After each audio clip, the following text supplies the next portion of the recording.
Okay, this video is about how to add vehicles to your Bluehound account.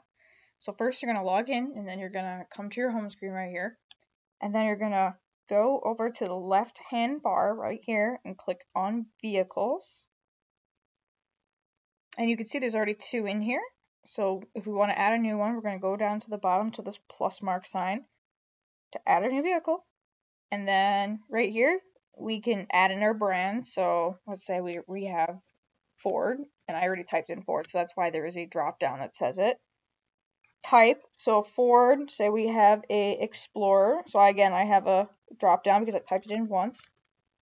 But it could be like an F-150, F-250, you just have to type it in. License plate, oh, Explorer. License plate number.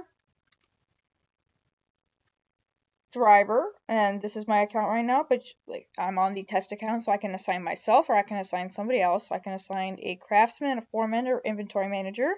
So I will add the foreman as the driver and the vehicle number. So the vehicle number means if you go over here, then you can see that vehicle number helps uniquely identify the vehicle within the system. So that just means the number that you want to classify it as. It could be 1, it could be 2, it could be 4, it's whatever number you want.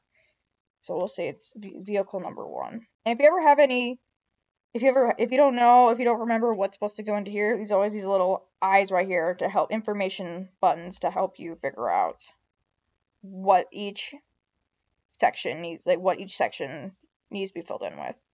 You can also go over here to further information, and we can assign tools to it. So tools that are already in the system. So they have a tool under the foreman, and since we added the foreman, we will add the tool to it, assigned to. You could do your production year of the vehicle, so say it's 2015, bought at, wherever you bought it, purchase date, and then initial registration. And if you ever want to add any attachments to it, you can do that as well. So that means maybe the registration to the car, the insurance policies, whatever you want. Then we're just going to hit save. Vehicle number 1 has been successfully added. So right here, we'll see our other vehicles that were here before and the vehicle we just added. And that is how you add a vehicle.